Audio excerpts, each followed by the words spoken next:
Today we are going to learn how to sublimate on a Dollar Tree cutting board. This is just a $1.25 cutting board from the Dollar Tree. It's tempered glass. It's like almost 8 inches in size, and it comes with these silicone feet. I already took the wrapper off, but first thing you need to do is take off the silicone feet. I use my weeding tool and just go in and get underneath it and pop them off.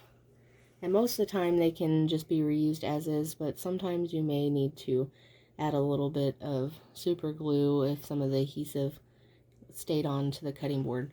And I just take a old backing from vinyl and keep it, and just stick these right on there to keep them while I'm finishing the process of the cutting board. And I take all 4 of them off and stick them on the vinyl backing. And as you can see, sometimes, I don't know if you can see it, the adhesive, some of it will come off on the cutting board. We're going to take care of that.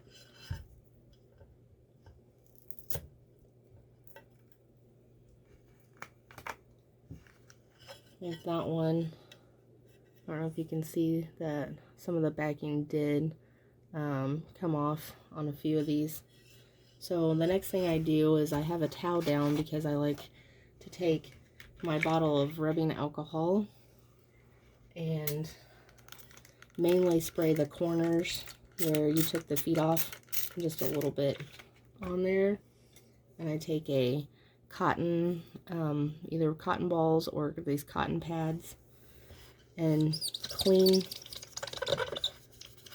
the cutting board, because this is the side you're going to sublimate on. So you want to focus on those corners where the feet were at to make sure that there's nothing sticking up. This is why I like to keep a towel under here for cleaning off the adhesive from the feet, and for when we put the vinyl on, because I do the wet method. And we just want to make sure that that back is clean. And you want to pick it up and make sure that there's no spots that the adhesive is still on there. It comes off super easy, but you just want to make sure that it's completely clean so that you don't have any spots where it doesn't sub right because of adhesive, or it'll be sticking up. The vinyl underneath will be sticking up.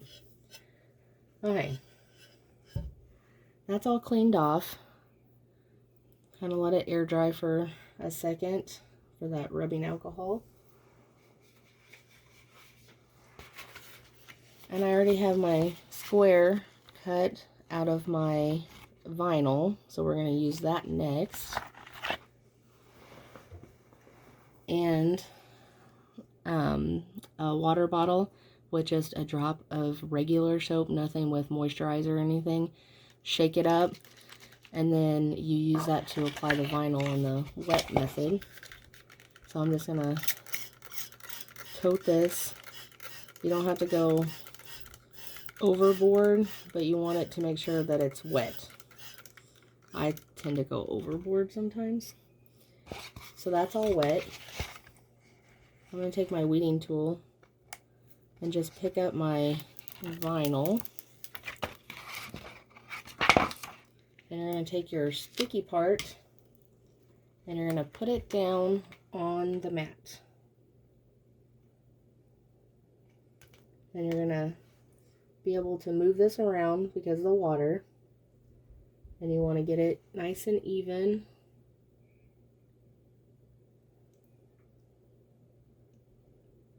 Make sure it's nice and even on there.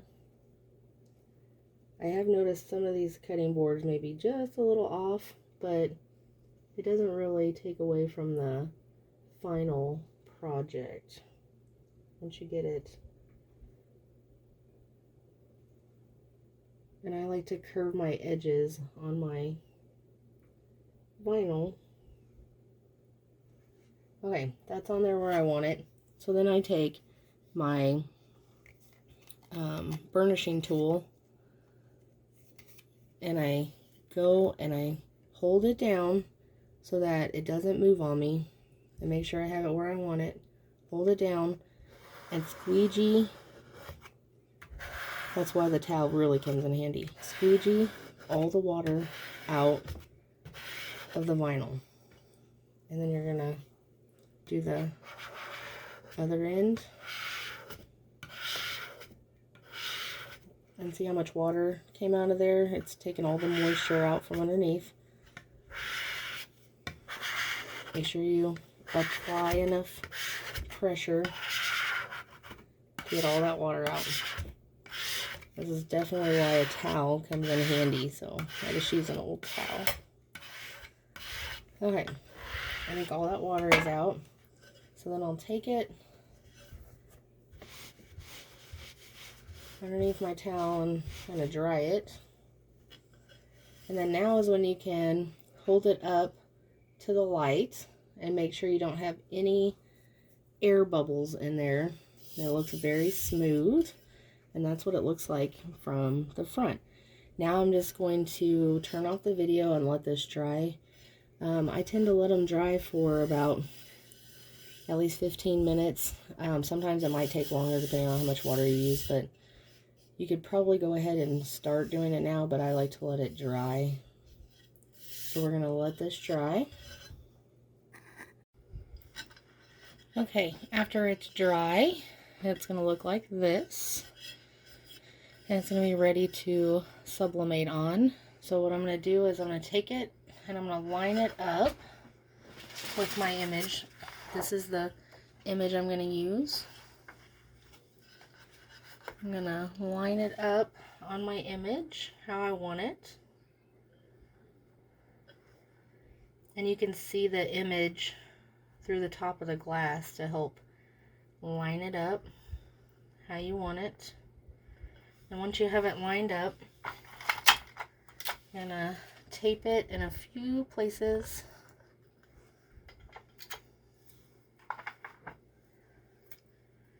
On the paper and the glass here.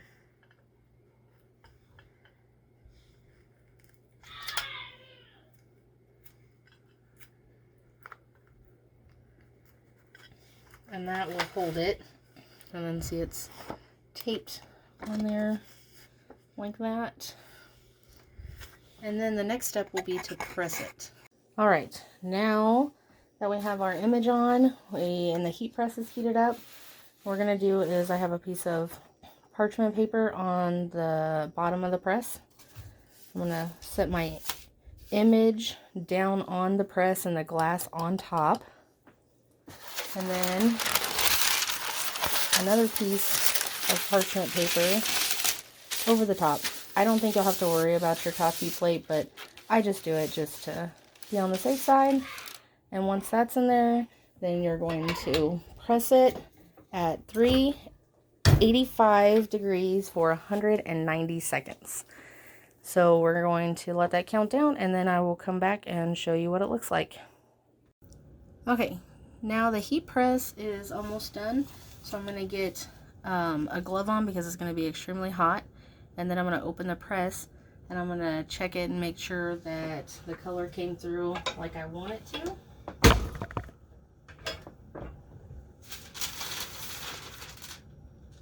I think that looks good. So we're going to be very careful, and I pick it up with one hand with the paper and slide it onto my oven mitt, and then we gotta let it sit and cool down. So see it, there is what it's looking like so far. Still got the tape and everything on it. So we're just gonna let it cool down, and it'll probably, to be able to touch it because it's extremely hot, it'll probably take at least 20-30 minutes for it to completely cool down enough to where you can touch it and move on to the next step. Okay, now that it is cool and you can touch it, you're just going to take the heat tape off. Ooh, one-handed, it doesn't come off very well. Just going to take the I can get it off with one hand.